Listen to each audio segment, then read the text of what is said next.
লাউদুয়া ফরিদপুর নাগরিক মঞ্চের পক্ষ থেকে পথ সচেতনতা শিবির আয়োজন করা হয়।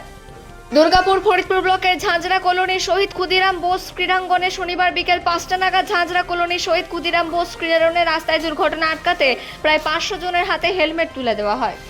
এই অনুষ্ঠানে উপস্থিত ছিলেন পাণ্ডবেশ্বর বিধানসভা বিধায়ক জিতেন্দ্র কুমার তিওয়ারি, এছাড়াও ডেভেলপমেন্ট অফিসার দেবদীপ বৈরাগী। এছাড়া উপস্থিত ছিলেন আসানসোল দুর্গাপুর পুলিশ কমিশনারেটের সিবি প্রবণ কুমার, ছিলেন এসিপি দীপ কুমার দাস, এছাড়াও রানীগঞ্জ বিধানসভা বিধায়ক পার্থ ঘোষ।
ছিল আজকে প্রোগ্রামে কর্মসূচি কি ছিল? কর্মসূচি ট্রাফিক অ্যাওয়ারনেস, যাতে মানে কী বলবো, আমার ভাইয়েরা বা পিতৃতুলে যারা আছেন, যারা মানে ড্রাইভ করছেন, তাদের যাতে অ্যাক্সিডেন্ট না হয়, অ্যাক্সিডেন্ট হলে পরেও যাতে মাথা সেফ থাকে।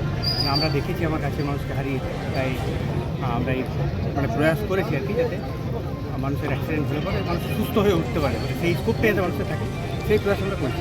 কতজনকে হেলমেট দেওয়া হলো? আজ 600 জনকে হেলমেট দেওয়া হবে।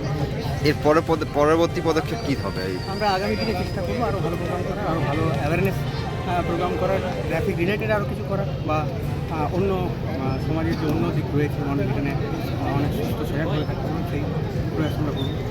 আপনার নাম? আমার নাম অনিমেষ।